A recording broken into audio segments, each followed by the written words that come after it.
Good morning friends, मैं हूं वंदना भारती और आप देख रहे हैं कमोडिटी इनसाइट्स विद वंदना भारती। आज कुछ अनयूजुअल देखने को मिला है, इसकी वजह से मैं यहां पे अपडेट दे रही हूं मॉर्निंग में। और आज है इस हफ्ते का पहला दिन, तो हैप्पी ट्रेडिंग।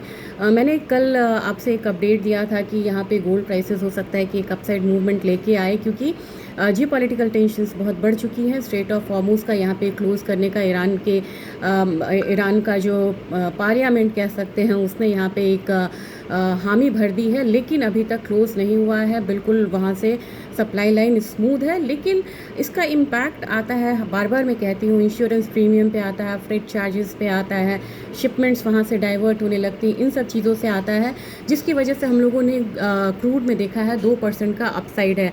तो क्रूड की क्लोजिंग हुई थी 6400 के अराउंड। उसके हिसाब से अगर 2% देखें तो करीब करीब आपको 120 रुपये ऊपर आज क्रूड का भाव आता हुआ दिख सकता है। इसके हिसाब से आपको अपनी ट्रेडिंग करनी चाहिए। लेकिन गोल्ड, सबसे आश्चर्य गोल्ड का लग रहा है। गोल्ड ने यहाँ पे रिएक्शन नहीं दिखाया है, मार्जिनली लो है, $5 लो है यहाँ पे। और उसके बाद यूएस मार्केट जब ओपन होगी फिर क्या रिएक्शन आता है, ये काफ़ी ज़्यादा इंपॉर्टेंट है।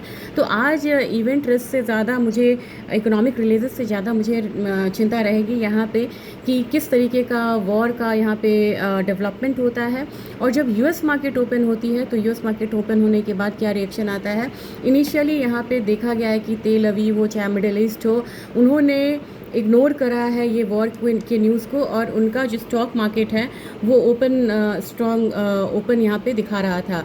लेकिन चाइना और अदर स्टॉक्स मार्केट जो है वो मार्जिनली यहाँ पे डाउन है। तो चलिए दोबारा आते हैं गोल्ड पे, क्योंकि गोल्ड की बात से ही मैंने शुरुआत करी थी।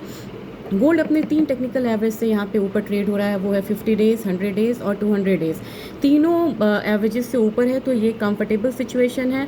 रिटर्न वाइज देखें तो 28% का रिटर्न गोल्ड ने दिया है, एस&पी ने 1.5% का दिया है और बिटकॉइन ने दिया है 12% का। लेकिन ये कमोडिटी इतनी जल्दी यहाँ पे बहुत ज़्यादा डाउनसाइड भी नहीं देखेगी, इसका आप ध्यान में रखिएगा।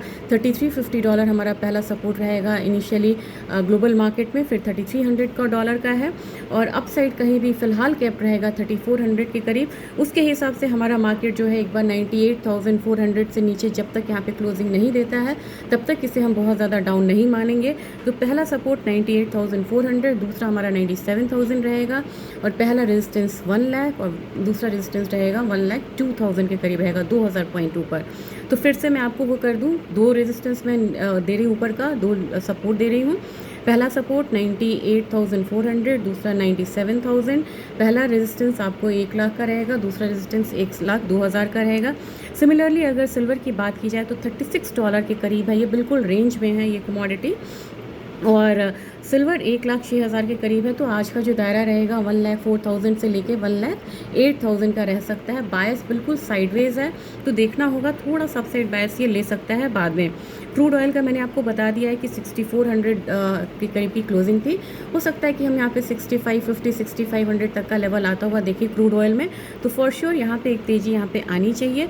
और रही बात नेचुरल गैस की, नेचुरल गैस ने डाउनसाइड दिखाया था, लेकिन अभी 1.5% अप है। उस हिसाब से यहाँ पे आपको जो मूव है वो करीब करीब यहाँ पे 7 पॉइंट ये ऊपर रहना चाहिए। तो 350 हायर साइड में, नीचे के साइड 320 नेचुरल गैस में, ये आज का वो रहा है। और कॉपर जैसी कमोडिटी मुझे लग रहा है कि आज थोड़ा सा यहाँ पे अपसाइड दिखा के ही चल सकती है।